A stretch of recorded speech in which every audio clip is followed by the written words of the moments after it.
broadcast. Any comments, views, and opinions expressed therein are those of the speakers themselves and does not necessarily reflect those of the management and staff of this station.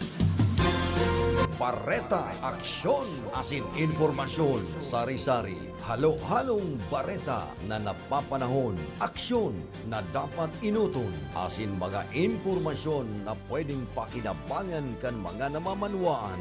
Bareta Aksyon, asin informasyon, ngunyan sa indo ng madadango kada Lunes hasta Biyernes, alas 5 hasta alas 6 ning paghahapon, digdi sana sa indong pinagkakatiwalaan na istasyon, Radyo Ronda, DZKI, Iriga. Kaiba ang sa indong lingkod, Elma de Lima Gaspe.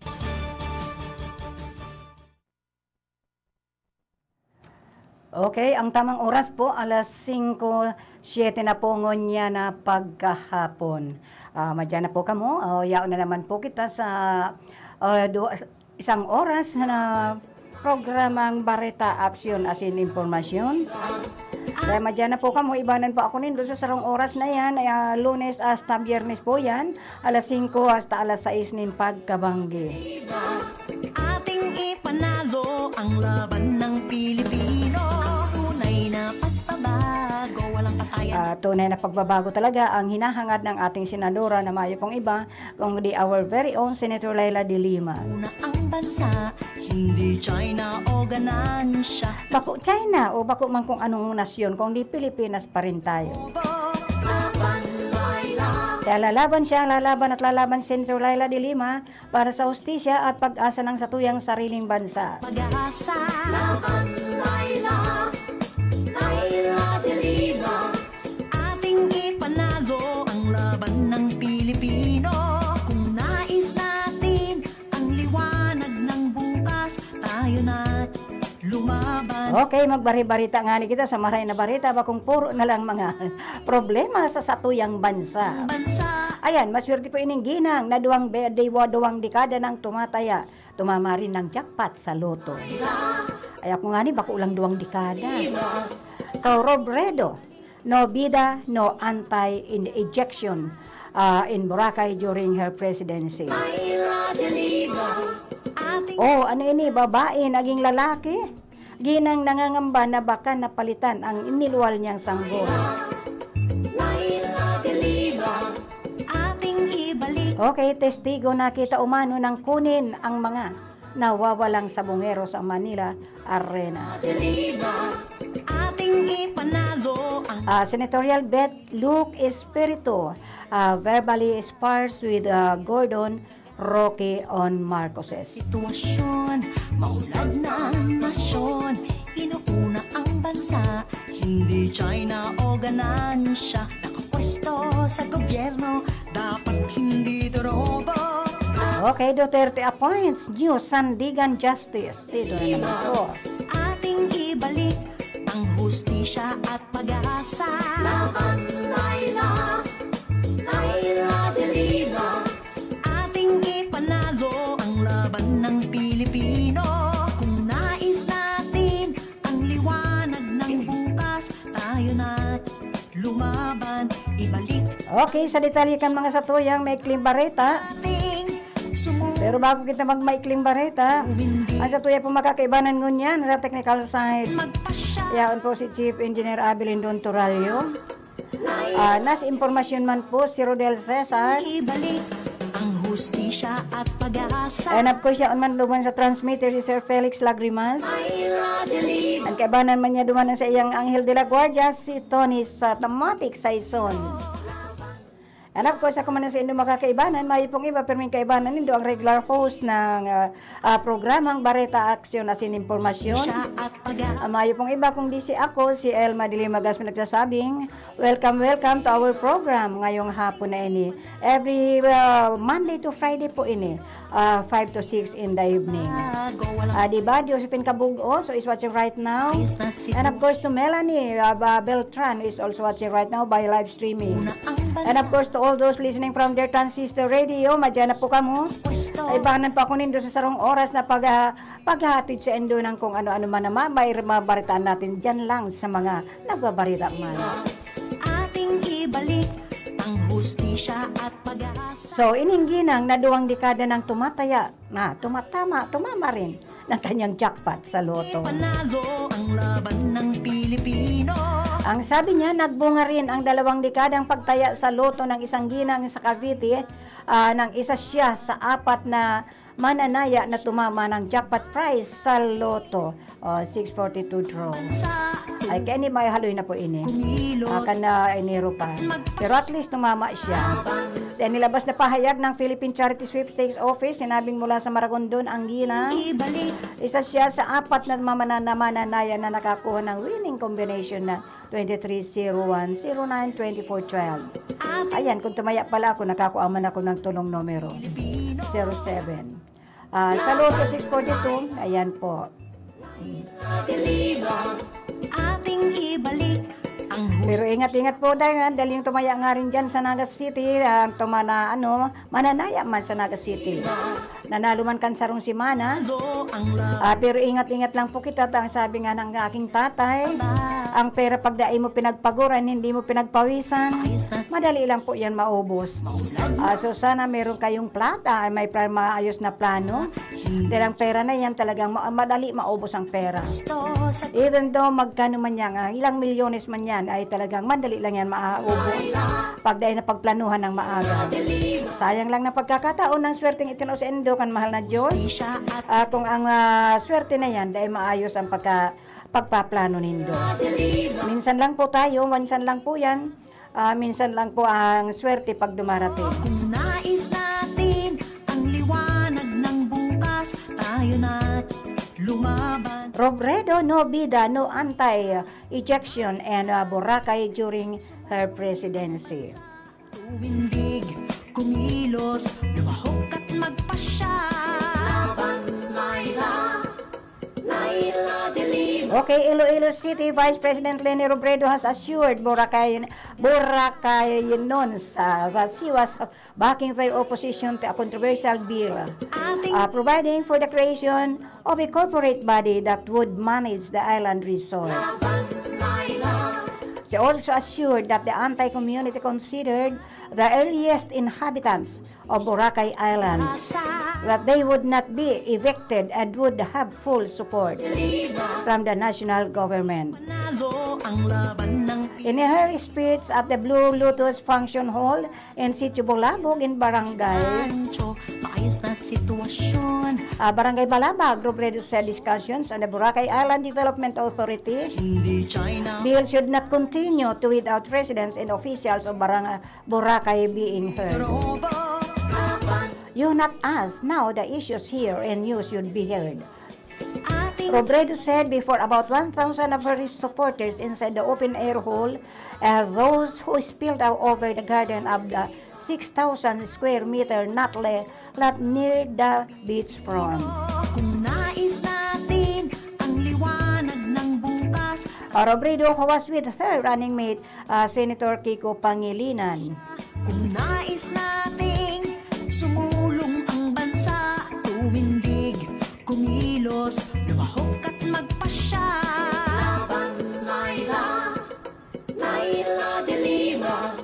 Ating ibalik ang hustisya at pag-asa.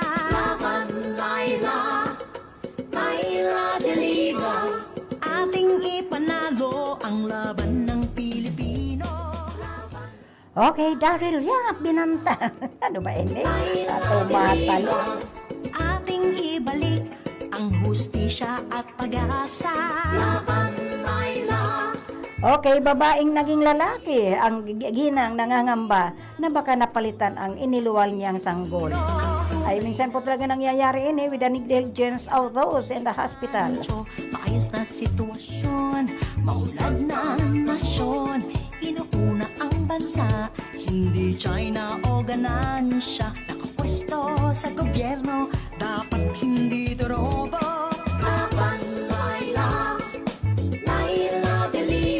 Napalitan ng pangamba at mga tanong ang kasiyahan.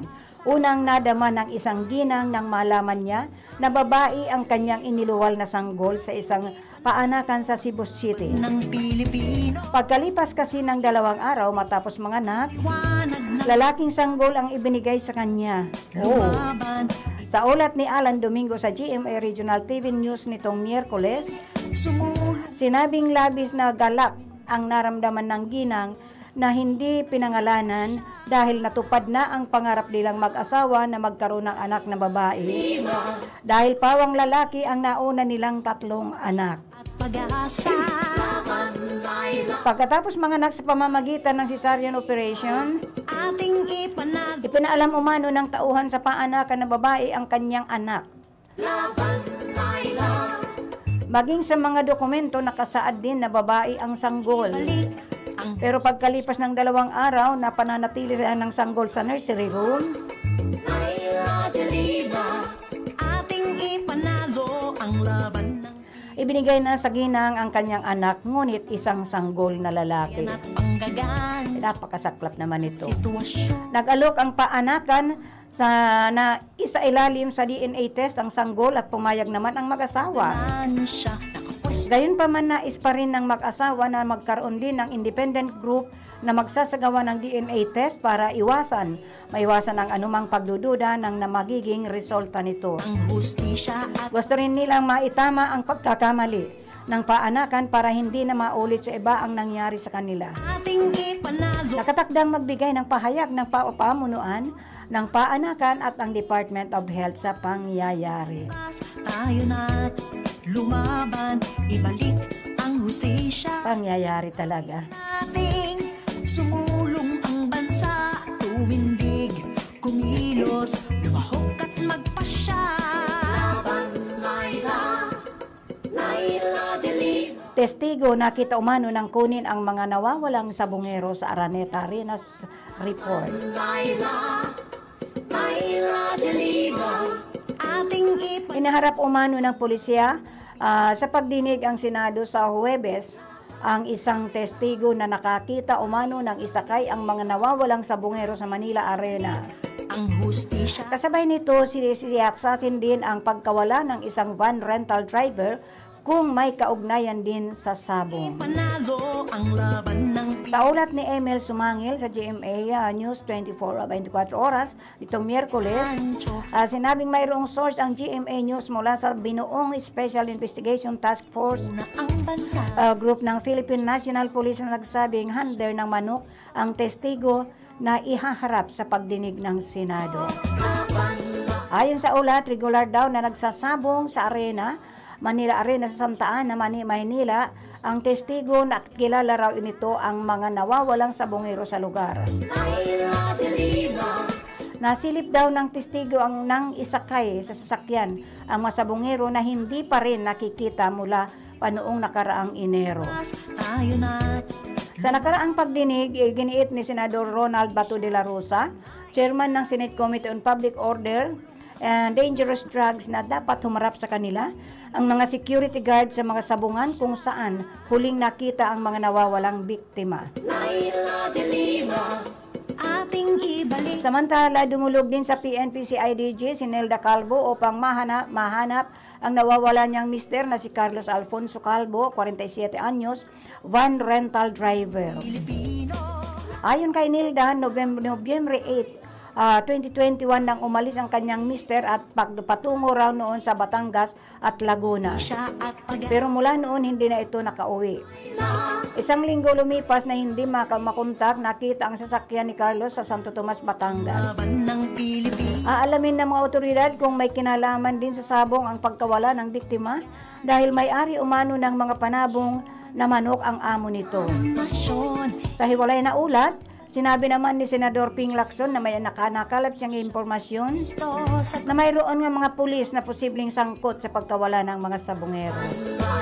Sa ngayon, mahigit 30 katao na ang nawawala na may kaginalaman sa sabong. Ibalik Game fixing ang nakikitang motibo ng mga otoridad sa pagkawala ng mga biktima. Pero sa nakaraang episode ng Kapuso mo Jessica Soho, ayun, sinabi ng isang informante na dati na umanong nasangkot game fixing na ang ibang kasama sa kalakaran ng tinatawag na Panyon Yope ay hindi alam na ibebenta nila ang laban. Sa tumindig, kumilos, lumahok at magpasya. Senatorial bet, Luke Espiritu verbally spars with Gordon, Roque, and Marcoses. Ating ipanalo ang laban ng Pilipino.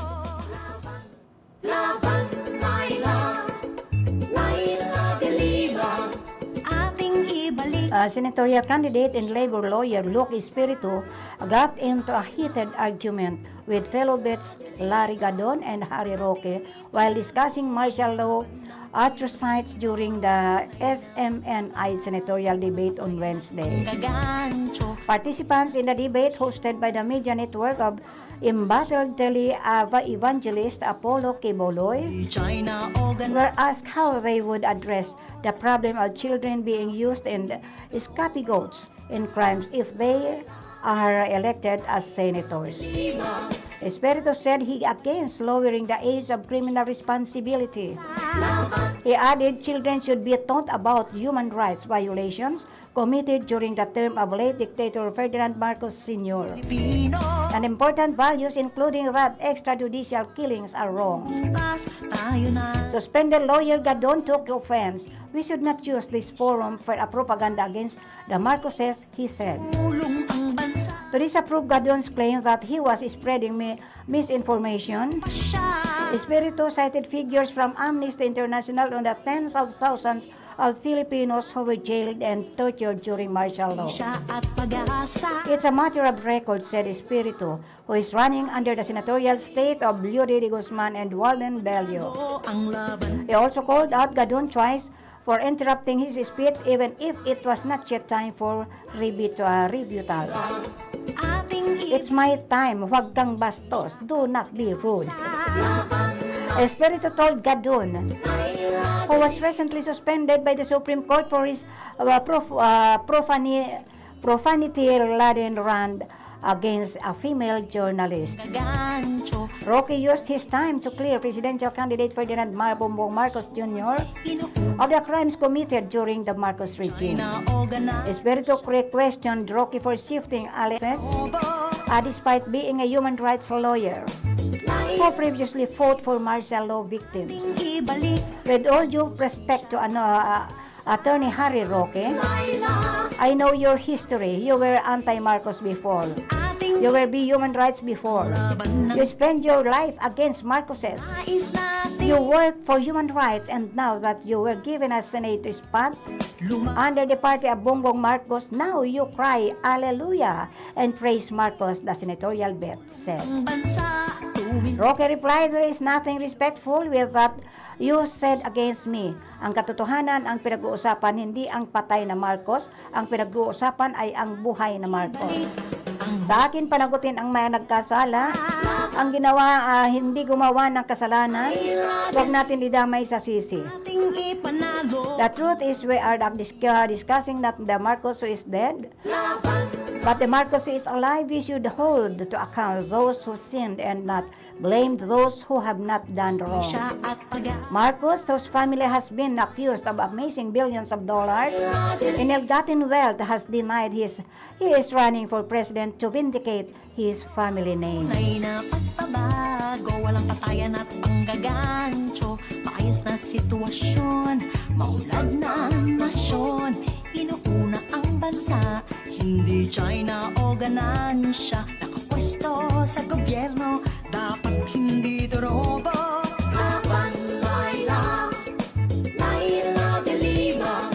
Ating ibalik ang hustisya at pag-asa.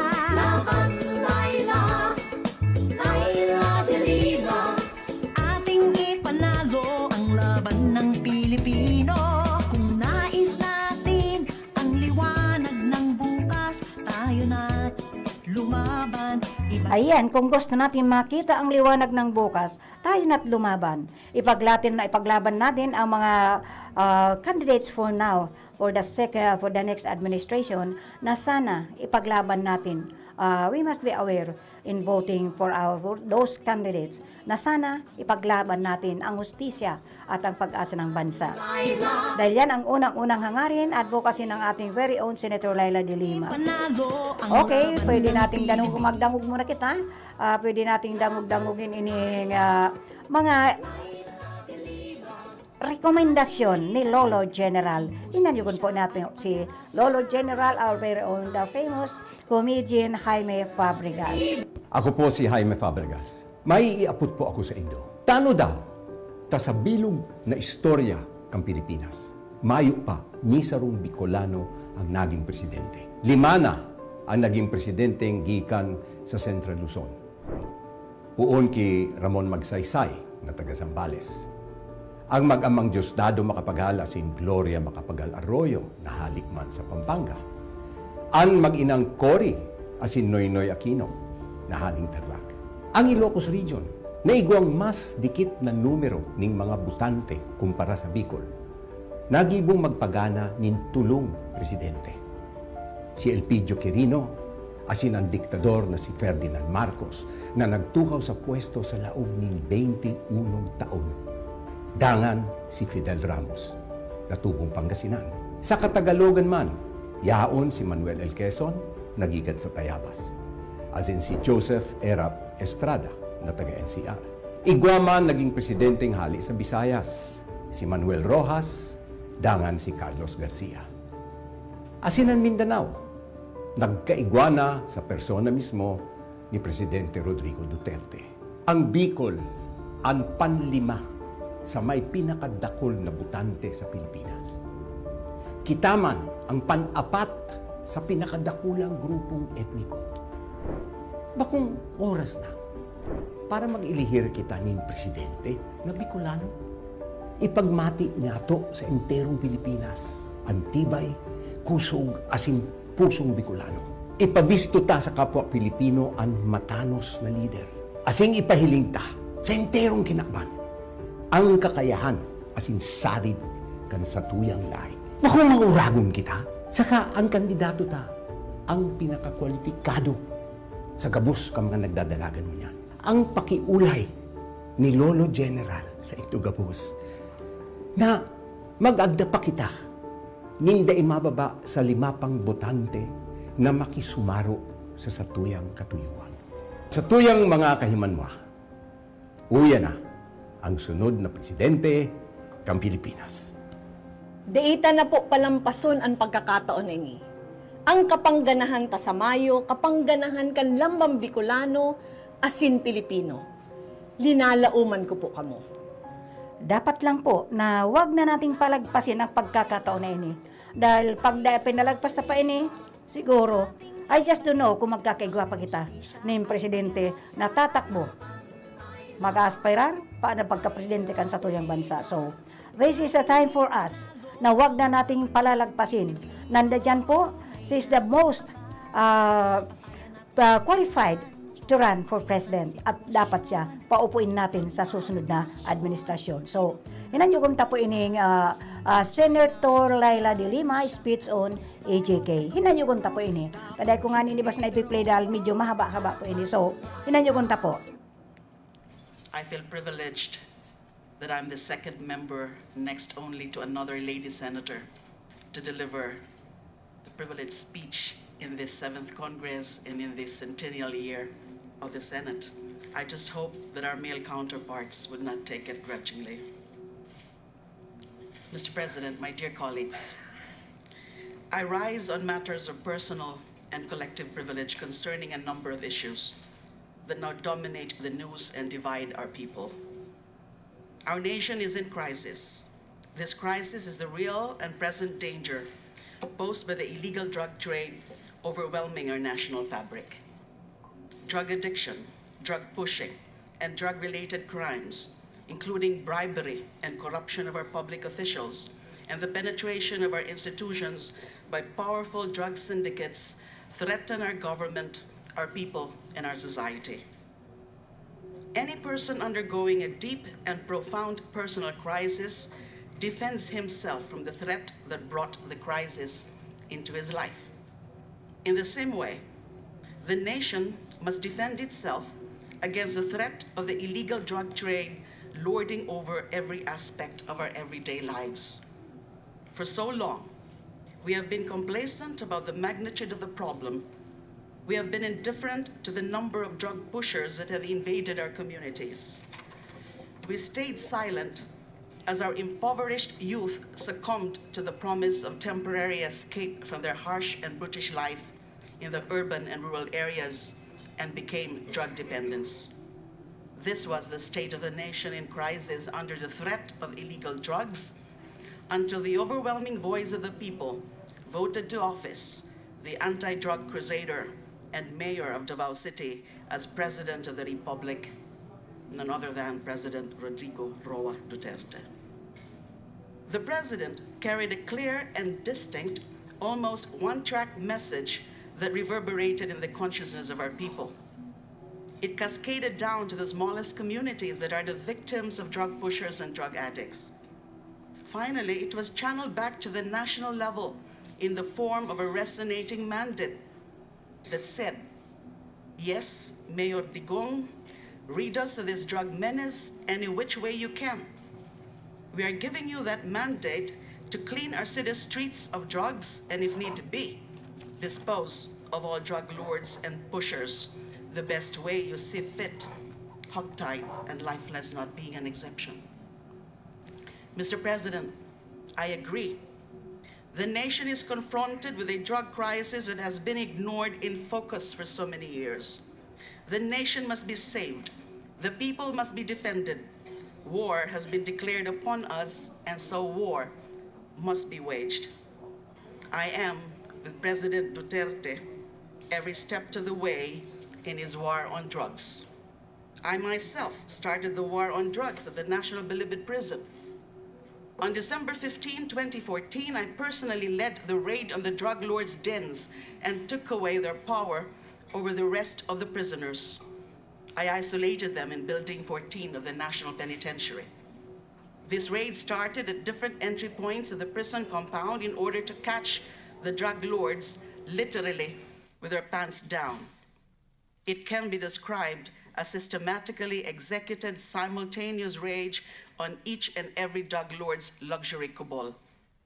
I praise the President's determination to make this campaign the centerpiece of his administration when he essentially said, kahit wala na akong ibang gawin hanggang sa katapusan ng aking termino kung hindi wakasan ang salot ng droga sa bansang ito. I myself continued cleaning up the National Bilibid Prison of drugs in follow-up operations before I resigned as Secretary of Justice.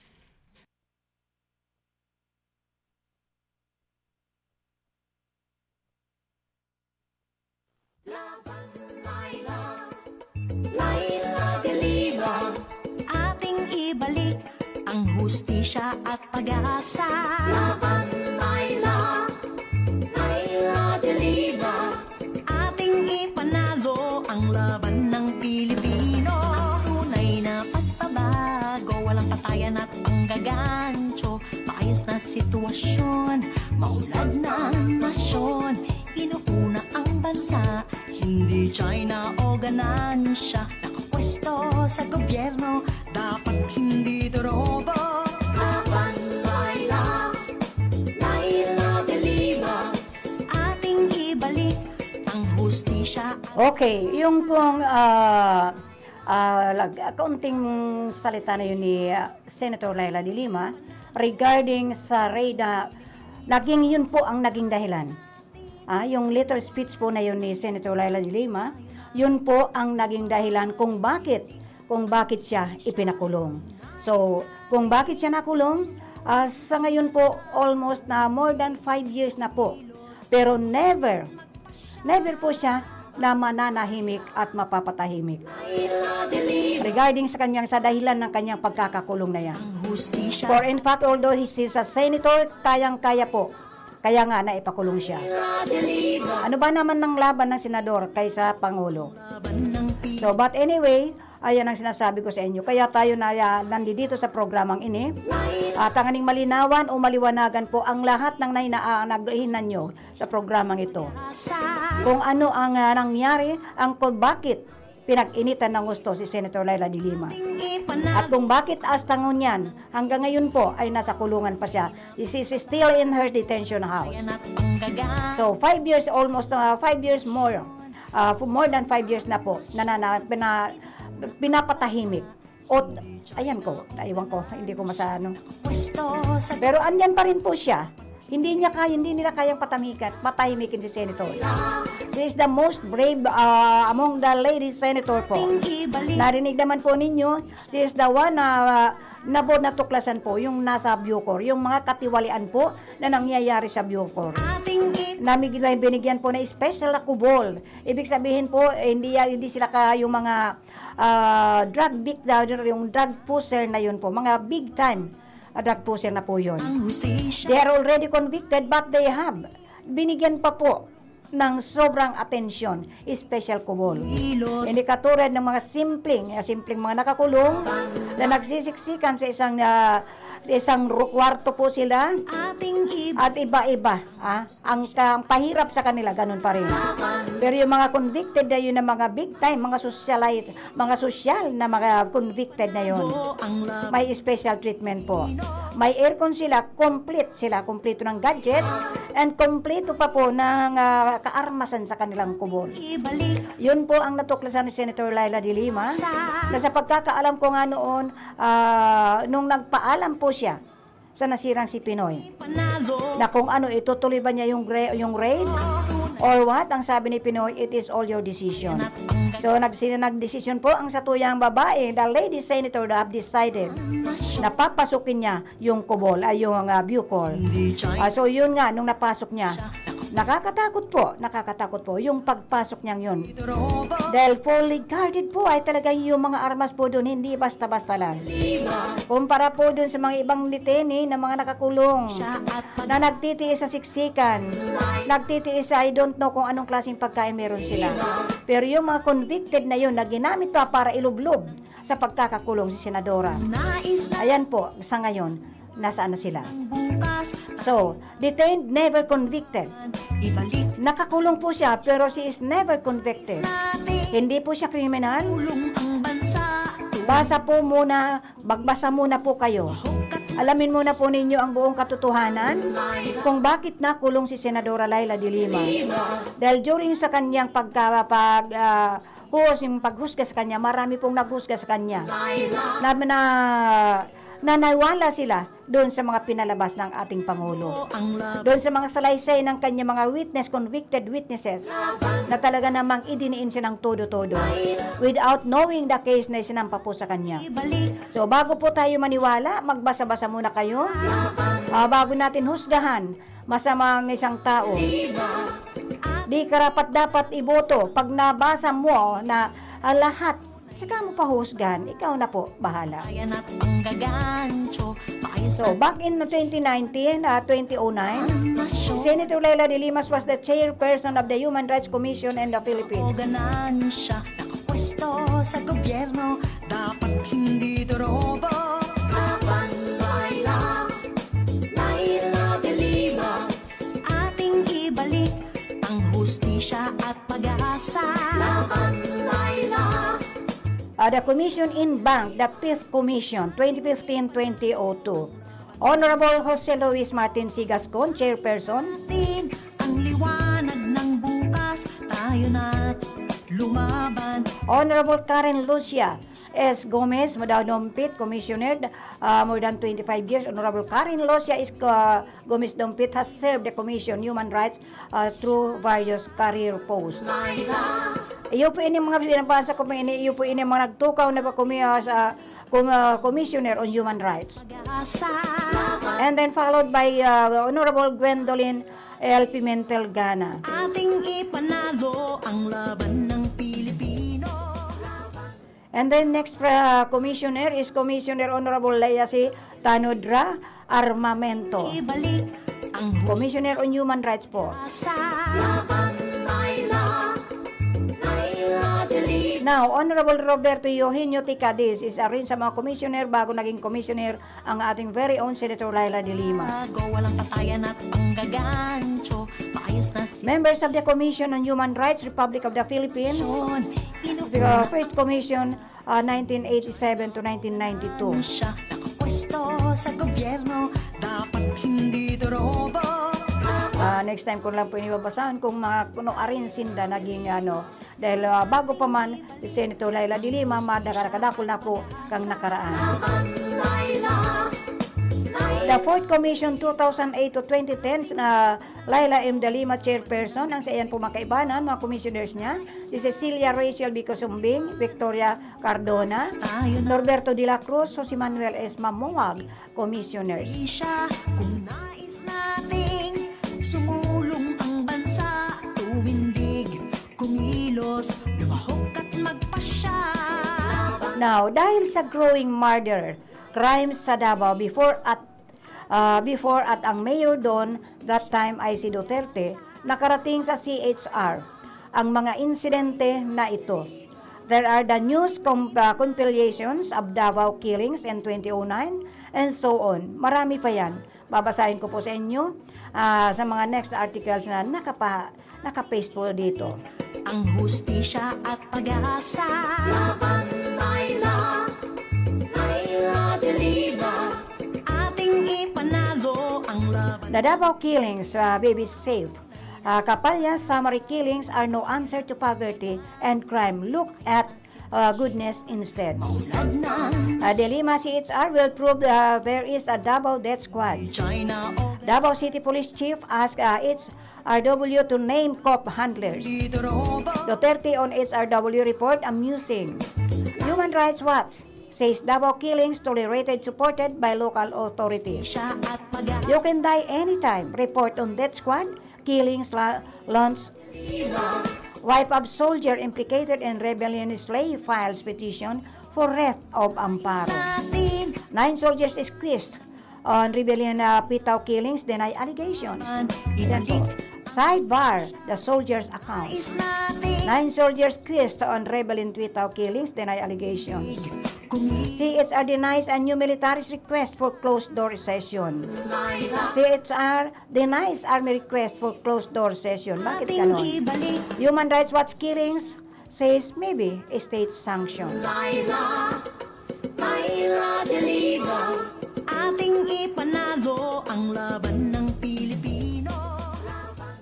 Laban, Laila, Laila de Lima. Ating ibalik ang hustisya at pag-asa. Laban, Laila, Laila de Lima. Ating ipanalo ang laban ng Pilipino. Tunay na pagbabago, walang patayan at panggagancho. Paayos na sitwasyon, maulad ng nasyon. Inuuna ang bansa, hindi China o ganansya. Nakapwesto sa gobyerno, dapat hindi dorobo. Laban, Laila, Laila. Okay, in the news release, March 2, 2022, Ang hustisya at pag-asa. Senator De Lima allows DFA UNGA vote versus Ukraine invasion. Ating ipanalo. At sabi ni Senator Laila de Lima, re-election ni Senator Laila de Lima commended the Department of Foreign Affairs for voting in favor of a United Nations General Assembly resolution condemning the recent Russian invasion of Ukraine. Tulong ang bansa. Senator Laila de Lima also lauded DFA for taking a firm stand on the issue and not siding with the non-foreign service officials of the Duterte administration who earlier pronounced that the Philippines should stay neutral on Russia's military adventurism in Ukraine. Ating Senator Laila de Lima commend the Department of Foreign Affairs for the vote of the United Nations General Assembly signifying the Philippines' condemnation of the Russian invasion of Ukraine. Yan po ang sabi ni Senator Laila de Lima. Ang sabi pa niya, the DFA for its resounding affirmation that staying neutral does not bond well for our standing in the global community as it goes against our commitments to uphold the fundamental ideas of Peace, Freedom, and Justice, si Ali. Hindi China o ganansya, nakapwesto sa gobyerno, dapat hindi dorobo.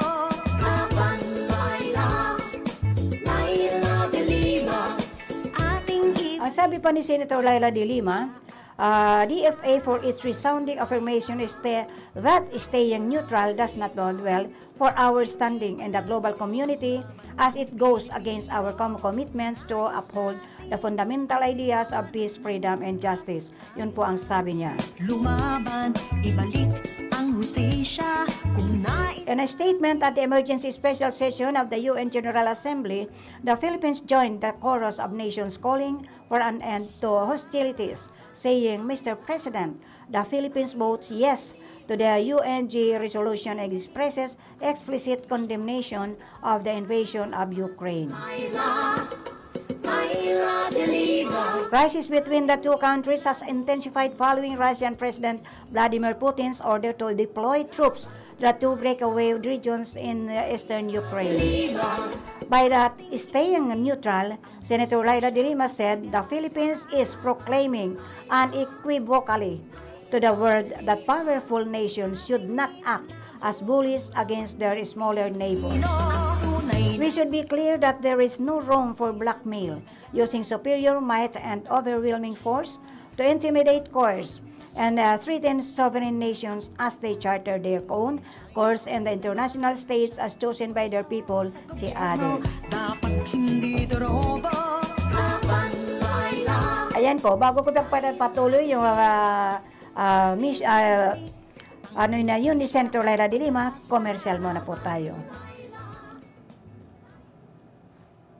This time check is brought to you by Senator Leila de Lima. Ang oras na ini, dara po sa Indukan Losenya Electrical Supply para po sa madikalidad na electrical product. Day po kalingawan, Losenya Electrical Supply. Losenya Electrical Supply, madaling makukuha, aranisa na sa Barangay Holcan, San Francisco, Iriga City. Owned and managed by Engineer Meneleo Losenya. Ang oras na yan, atod sa Indo ni Mr. Julio Victor Marlo Siguera, President, Siguera Technological Colleges, Irigan City. Para sa edukasyon di kalidad, Siguera Technological Colleges. Ang porsyon na ini hatod sa Indo ni Kagawad Melnan Robles Moralio. Basta kidaday, hayahay ang buhay. A first on radio, DZKI Iriga welcomes CNN Philippines to bring you the latest news you can use, news you can trust. Listen to Newsnight, weekdays, 6 p.m. We now go above and beyond the headlines. Followed by Med Talk, Health Talk. We'll talk about how to keep ourselves healthy during the pandemic. Politics as usual. In this country, not everything really goes according to plan, and politics is as usual. Up close and more. Catch CNN Philippines Hour on DZKI Iriga. Weekdays, 6 to 7 p.m.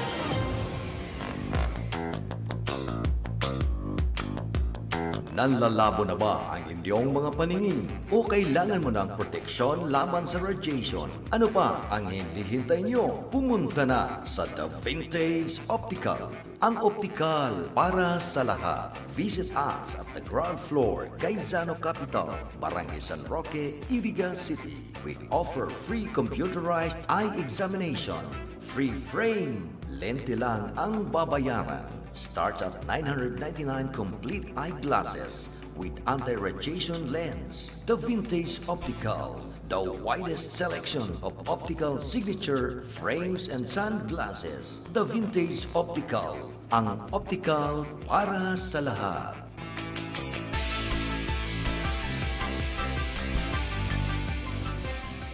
Saro sa mga kumonahelang kan mga senior citizen ngunyan, iyo ang katarata. Pagigwakan katarata, malabo ang pagiling mo, taigwang puting layer na nakatakop sa mata mo. Kaya lang, mahal magpa-opera ning katarata. An iBerry, an epektibong bulong sa katarata, asin iba pang kamatean sa panlalabo kan mga mata. An iBerry, igwang bilberry, asin ini gibo sa Amerika. Epektibo man an iBerry sa glaucoma, pterygium, astigmatism, pagmumula, pagluluha, gatol, asin makulog ang mata dahil sa sobrang paggamit kan cellphone asin computer. Ang iBerry mababakal sa Mercury Drug, St. Joseph, Watson's, asin sa indong suking butika. Mahalagang paalala, ang iBerry ay hindi gamot at hindi dapat gamiting panggamot sa anumang uri ng sakit. Aram daw nindo kung taano importante ang kidney sa satuyang lawas. Ini ang nagsasara kan mga ati asin toksin sa satuyang dugo. Kung maraot ang satuyang kidney asin dai magfunksyonin tama, posible magkahelang kita asin magkaigwanin manlain-lain na kailangan. Arog kan panluluya, kulang sa turog, difisil na pag-ihi, gatok na kasukasuan, pagkaribong asin difisil na paghangos. Tanganing makalikay sa helang sa kidney, ang solusyon dyan, iyo an Kidney Care. Ang Kidney Care, produktong gibo pa sa Amerika. Asin may sangkap na vitamins asin minerals na nagpapakusugan sa tuyang kidney. Ang Kidney Care, katabang man sa padagos na sirkulasyon asin paglinig kan toxin sa lawas ta. Hulita mahal na marhay ang magpa-dialysis asin magpa-opera sa kidney stones, kaya likayan ang kidney stones, UTI, dialysis asin kidney failure. That's why you really care. Always take care of your kidney with Kidney Care. Ang Kidney Care mababakal sa Mercury Drug, Watson's, South Star Drug, Rose Pharmacy asin mga nanginyanot na drugstores nationwide. Ang Kidney Care hindi gamot at hindi dapat gamiting panggamot sa anumang uri ng sakit.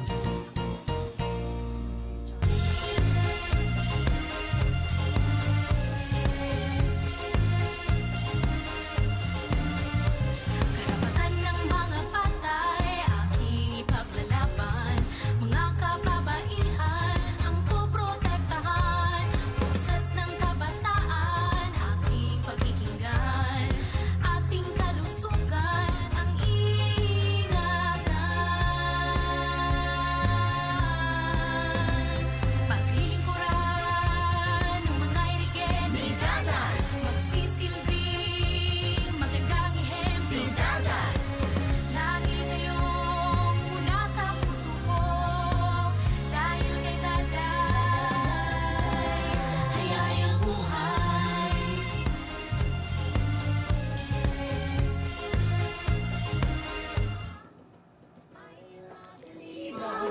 Ating ipanalo ang laban ng Pilipinas. Okay, ang programa po ito ay hatod po sa inyo ng principal sponsor na si Susain Sionbon, and of course, hatod pa sa Indonesian to Laila de Lima, ni Kagawad Mil Nandada Robles Moralio, ni Butsukoy Rex Oliva, ni Rodolfo Jeff G. Poitino, and of course, kan Masuso Spring Resort. Panalo ang laban ng Pilipinas. Tapusin ko po ining mensahe ni Senator Laila de Lima para sa satuyang mga tagapaghinanyo. Sitwasyon. Senator Laila de Lima maintained the Russia's premeditated attack on Ukraine, which is unprovoked and without justifiable cause, violates the UN Charter and constitutes the crime of aggression, which is a crime against humanity.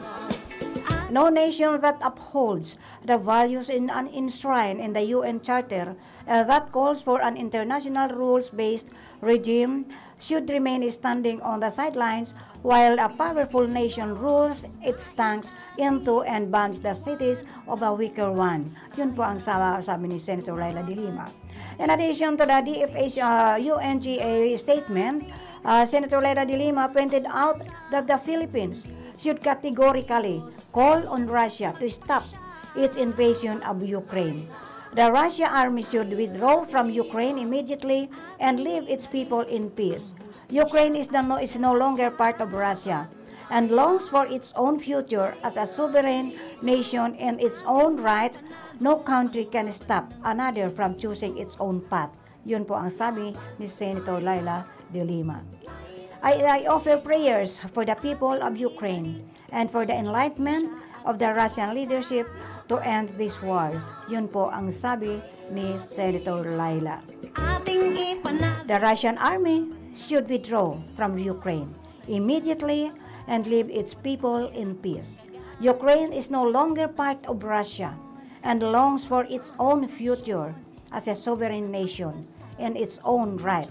No country can stop another from choosing its own path, she said. Yang kinakatakutan ko po, dahil ini nga na Ukraine, pinapasok nila na hindi basta-basta po ang Ukraine. At talagang siguro gusto ining maibalik ng Russia sa kanila because sa mga natural resources po na talagang napakayaman pala ng Ukraine. Sana nga ni bukas makumpleto yung report ko, yung research ko, kung ano ang mga natural resources ng Ukraine na talaga pong magpapayaman sa isang bansa. Nais nating sumulong ang bansa, tumindig, kumilos, lumahok at magpasya. Laban, Laila, Laila de Lima. Ating ibalik ang hustisya at pag-asa. Laban, Laila, Laila de Lima. Ating ipanalo ang laban ng Pilipino. Laban, Laila. Okay, hinanyugan tapayan yung mga nakaraan na mensahe ni Senator Laila de Lima para po sa Satuya. Magandang araw sa kanilang lahat. Ngayong araw na ito ay ang 1,000 araw mula nung na-detain at ikinulong si Senator Laila de Lima. Mahigit 2 taon na siyang nakakulong dyan po sa Camp Crame, sa isang selda na kung saan walang cellphone, walang telepono, walang telebisyon, walang aircon.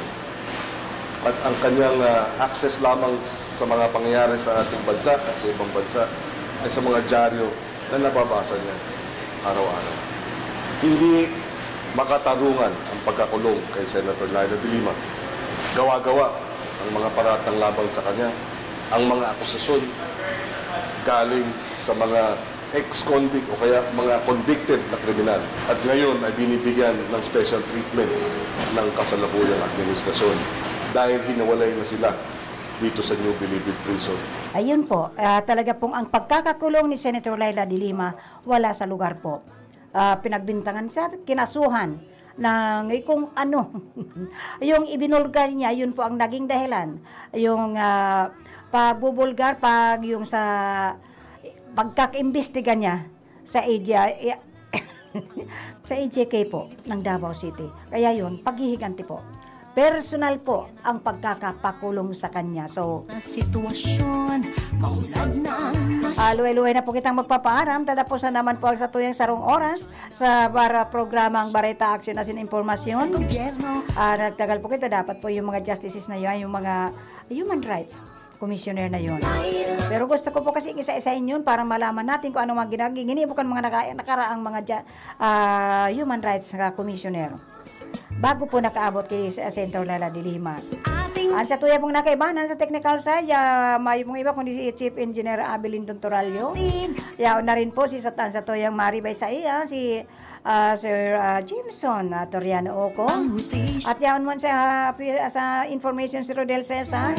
At yaon man po duman sa transmitter si Sir Felix Lagrimas. And of course, yaon duman si Tony Matic Saison. And of course, ako man po ang sa indong kaibanan, pero yung kaibanan everyday, Monday to Friday, 5 to 6 in the evening. Mayo pong iba kung di si ako, si Kagawa Del Madilim Magas pinagsasabing, thank you to those who are nag-live streaming po and those who are listening from their transistor radio. Maraming salamat sa inyo. Good evening and may God bless us all. Laila de Lima, ating ibalik. The preceding program was a paid broadcast. Any comments, views, and opinions expressed therein are those